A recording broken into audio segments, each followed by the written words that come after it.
Hello, Rotary family. It is exciting to see that spring is on the way in many of our regions. So during the month of April, we are highlighting our focus on the environment. It was in 2020 that protecting the environment was added as our seventh area of focus.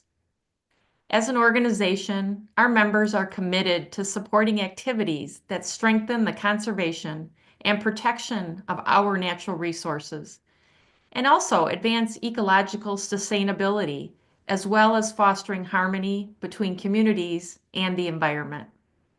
We empower our communities to access grants and other resources, embrace local solutions, and spur innovation in an effort to address the causes and reduce the effects of climate change and environmental degradation.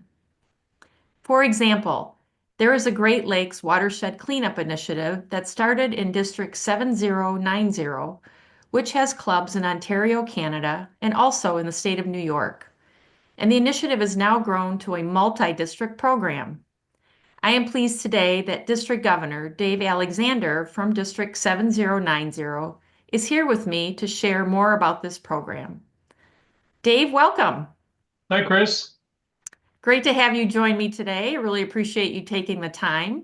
Sure. I thought it would be great to hear a little bit more about your Great Lakes Watershed Initiative, and I wonder if you can share how this initiative got started. I can take you back to the year that the environment area focus was started in Rotary, and so that was in 2020.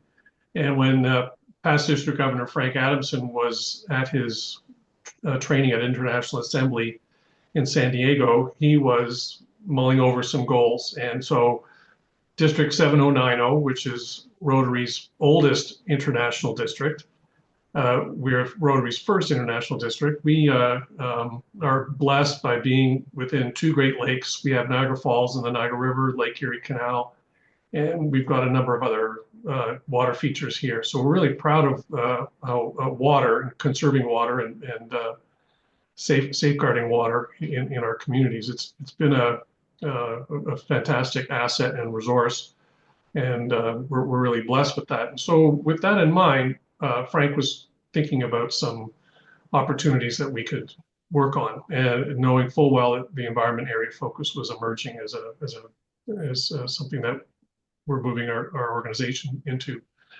So he was in conversation with a couple of other of his classmates, a few other district governor-elects, and they were talking about single-use plastics. And so the light bulb went off, and he said, "Hey, let's do a watershed cleanup." And so together with a number of other neighboring districts, this started in April 2021 on Earth Day, which is April 22nd. And so from there, it's really taken off, and a lot of people are doing the cleanup as part of their annual project work with clubs. And what we're finding is that it's a great way to interact with schools, with certain communities, parts of our community that are focused on outdoor work and developing healthy communities.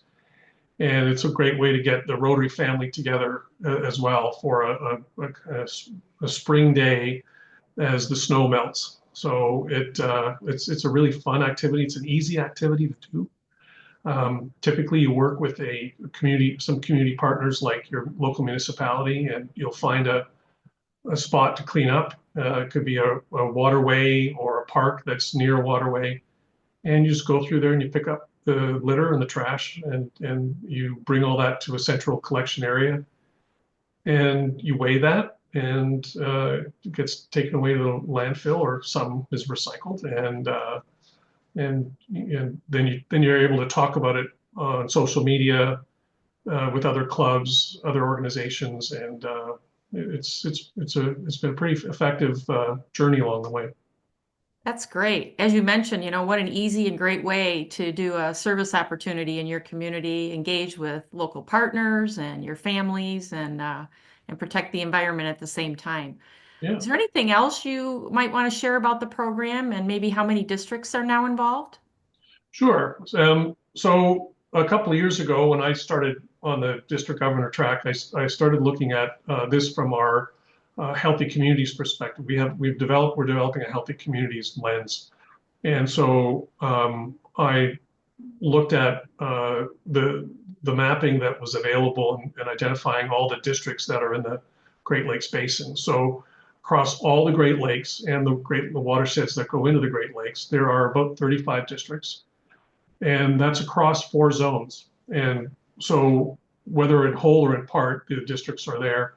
And when you add it up, you're looking at around 2,000 clubs and 75,000 Rotarians. So this is the impact of what we do here can be pretty significant, because when you go out and do a cleanup, typically you're picking up about 20 bags of garbage. And so you add all that up, and it really does create a significant impact, a positive impact on our environment. What we've done over the last couple of years is to develop an online tool that people can log the trash that they take out of the environment. And we ask for interesting stories and wanting to get a couple of photographs as well. So this is something that we piloted last year, and we hope that the 2025 online reporting tool can be available to every single district in the Great Lakes Basin. So what we're wanting to do now is get a few more Rotarians around the table from a number of different districts and really start to take this project to the next level. So what we feel is that they might some districts might not be using the Great Lakes Watershed Cleanup brand, but we want to be able to promote that so that we can have something to get behind. What we also find is that this gives us a good opportunity to deal ourselves into other environmental conversations, and that allows us as Rotarians and Rotary clubs to tackle some more complex environmental issues. Well, it's very impressive how many clubs and districts that you've been able to engage and make a significant impact, as you indicated. So how could someone find out more about this program and participating in it?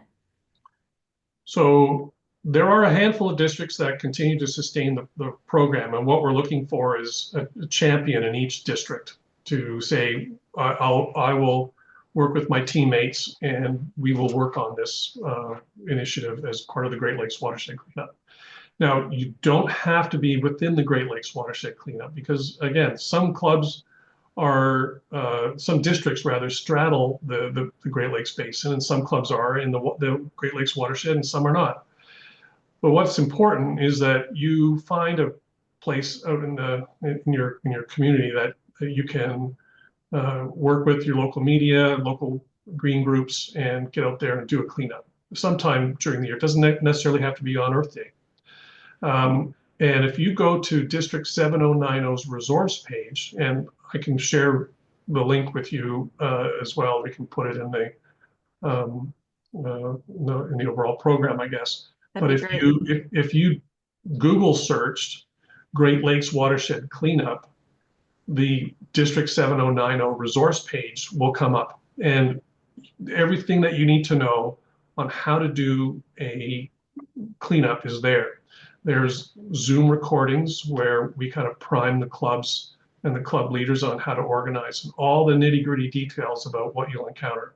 And there's some instructions that are going to be really important for you to follow, including making sure that you have your insurance ready to go, that you've accounted for safety-related issues, that you have perhaps done a walkthrough of the site that you're going to clean up. So it is a kind of a 3-hour, 1-day event if you want to do that, but it does require a little bit of preparation. And so all the resources that anybody needs to know is there on the site. Wonderful. We will share that with our audience for sure.